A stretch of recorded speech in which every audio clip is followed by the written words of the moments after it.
அப்போ மாற்றி வாழ்கிறதுக்கு மனுஷனுக்கு என்ன உரிமையே கிடையாது அப்படிங்கிறதும் எல்லாம் இந்த இடத்துல சொல்கிறான். அப்போ இந்த விஞ்ஞானிகள் அதே மாதிரி இன்னொரு விஷயம் என்ன அப்படின்னா, நம்ம குரான் பேசக்கூடிய அந்த வஹியுடைய உண்மைகள் இருக்குல்ல, அது இன்னொரு கருத்தும் சொல்கிறான். இன்னொரு கருத்து என்னன்னா, குரான் பேசக்கூடிய வஹியுடைய உண்மைகள் மாற்றம் அடையாதது. மனிதனை பற்றி குரான் என்ன பேசுதோ அதுதான் ஃபைனல். ஒரு தடவை பேசினாலும் அதுதான் ஃபைனல், கடைசியாக அதுதான் ஃபைனல். ஆனால் விஞ்ஞானிகள் பேசுகிறது ஃபைனலா? விஞ்ஞானிகளுடைய அந்த சயின்ஸுடைய அந்த தியரியாக இருக்கட்டும், அவங்க வைக்கக்கூடிய அந்த பெரிய பெரிய ஆராய்ச்சி ஆய்வுகளாக இருக்கட்டும், அதெல்லாம் ஃபைனலாக? இந்த கொரோனா இந்த டைம்லேயே நம்ம பார்த்துருப்போம், எத்தனை பரிந்துரைகள் வாபஸ் வாங்கப்பட்டது.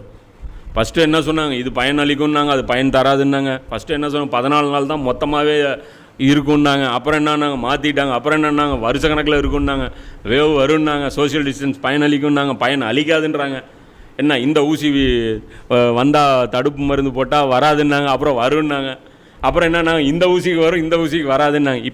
அப்போ என்னங்கிறாங்க, பூஸ்டர் டோஸ் தேவைங்கிறாங்க.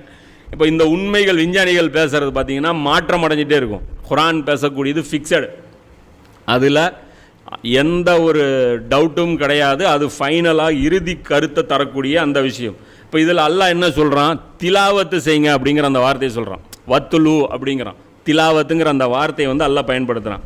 இப்போ இந்த திலாவத்து அப்படிங்கிறத பொறுத்த வரைக்கும் பார்த்திங்கன்னா பரவலான மீனிங் தரக்கூடிய. திலாவத்தில் என்னென்ன வரும், ஓதுவது, படிக்கணும் ஃபஸ்ட்டு, ஓதுவது. நம்ம என்ன தர்த்தீலுல் குரான்னு வச்சுருப்போம், என்ன அது, வெறும் ஓதுவது, வெறும் ஓதிக்கிட்டே அப்படியே போய்கிட்டே இருப்பான். இங்கெல்லாம் என்ன சொல்கிறான், ஓதுவது ஃபஸ்ட்டு. அப்புறம் என்ன, அதுக்கு உள்ள மீனிங்கு புரிவது, அண்டர்ஸ்டாண்டிங் பண்ணுவது. அப்புறம் என்ன, ஆழமாக சிந்திப்பது, ததப்புர், அதுவும் திலாவத்துக்குள்ளே அடங்கும். அப்புறம் என்ன, கருத்தை உள்வாங்குவது, கருத்து உள்ளே இறக்கிறது, மாறிடுறது. உமருடைய அந்த வியூ மாறிடுச்சுல்ல. ரசூல்லா வெட்ட போனவர் ரசூல்லா பாதுகாக்கிறவராக பெரிய போராளியாக மாறிட்டார். எப்படி இது மாறிச்சு? அப்போ கருத்தை உள்வாங்கிட்டார், குரானுடைய கருத்தை உள்வாங்குவது. அடுத்தது என்ன, அதை பரப்புவது. திலாவத்தில் என்ன வரும், அதை ஸ்ப்ரெட் பண்ணுவது, அதுவும் உள்ளடங்குது. அதுக்கப்புறம் என்ன, கடைசியாக அதன்படி அமல் செய்வது.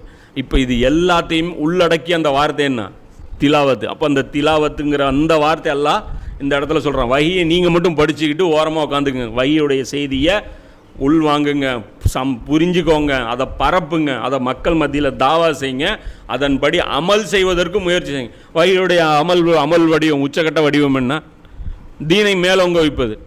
அப்போ இதை பேசுனா யார், ஒரு காஃபிரு அவனுக்கு அலர்ஜி ஆகுதுன்னா அது புரியுது. முஸ்லீம்களுக்கு அலர்ஜி ஆகலாமா? அல்லாவுடைய தீன் மேலோங்கணும்னு சொல்கிறதுல ஒரு முஸ்லீமுக்கு அலர்ஜி ஆகலாமா? ஆகுது. அப்போ இந்த எல்லா விஷயமும் உள்ளடக்கியது தான் திலாவத்து. திலாவத்தை வெறும் திலாவத்து இன்றைக்கி என்ன போச்சு,